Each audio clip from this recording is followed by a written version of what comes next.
Oh boy, what is Blizzard up to now?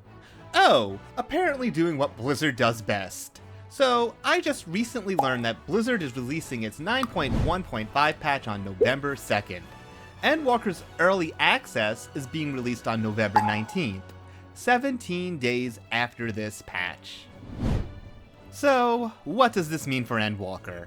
Blizzard has infamously released patches, expansions, and even new games around their competitors' releases to invoke FOMO in their player base. FOMO being fear of missing out, in case that wasn't clear.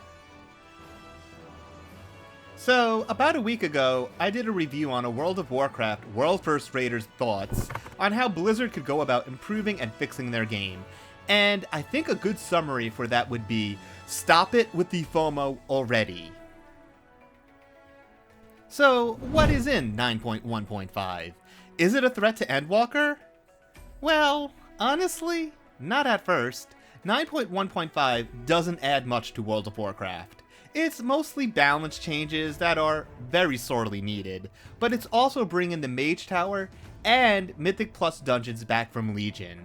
This is the problem, which I will get into in a little bit. Let's first talk about Legion and these features first. Legion was the expansion that most players have a fond memory of. It was the last expansion that was praised for generally being a very good time. Before Legion was the abomination that was Warlords of Draenor, and after Legion was the, excuse my French, the heaping pile of dung that is Battle for Azeroth. And Shadowlands is not doing much to help with their dung-ridden image. So, what is Mage Tower? Why is that a big deal? Well, it was essentially a mode that pitted the players against a series of challenging boss fights that would require optimal play to win, and the rewards were purely cosmetic. They had different challenges for the different roles, and it hasn't been in the game since its limited release during Legion. Yeah, they FOMO'd the Mage Tower back during its release in Legion. Keep that in mind for later. Mythic Plus dungeons are essentially challenging dungeons. You get a key that will tell you the level and the dungeon that needs to be completed. The higher the level, the more difficult it is. And you are timed to rush to the end. If you make it before the timer runs out, your key will go up a level. They also have affixes that add random properties to the enemies and bosses, and sometimes even add environmental hazards. I think the affixes are pretty hit and miss. Some can be pretty fun, while others really suck. And these dungeons scale up forever, meaning there is no end to it. Eventually you will get to a point where you cannot win. So, what is the problem then? Well, they are releasing the patch on November 2nd, but that is going to primarily be balance changes. The Mage Tower and dungeons are not included at its initial release.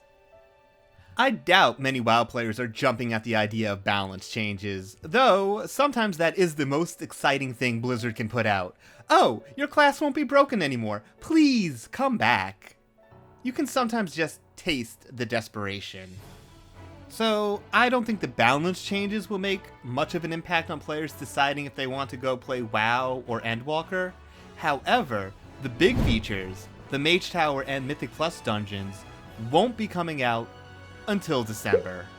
What else is in December? Oh, that's right. That's around the time that Endwalker raids are being released. Now, this wouldn't be an issue if these were being put in the game as permanent features. But this is Blizzard we are talking about. They love embracing the whole FOMO thing. So of course it's an event that lasts for only 2 weeks.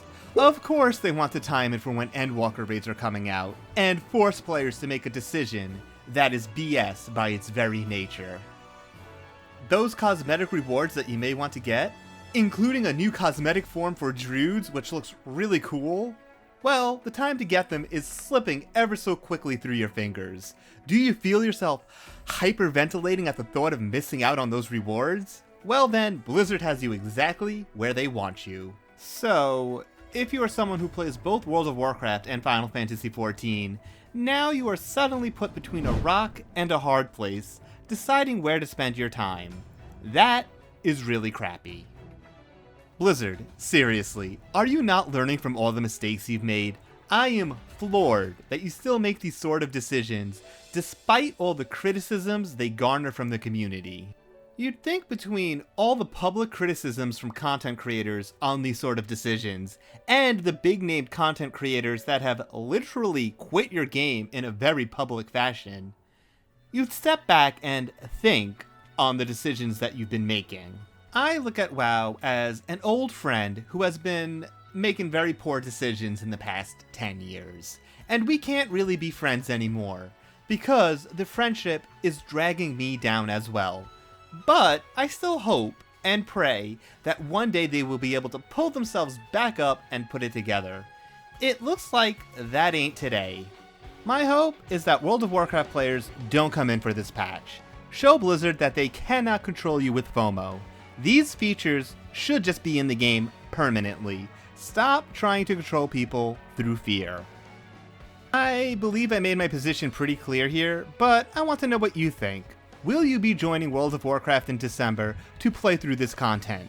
Are you tired of this game that Blizzard has been playing with us for years now? Let me know in the comments below.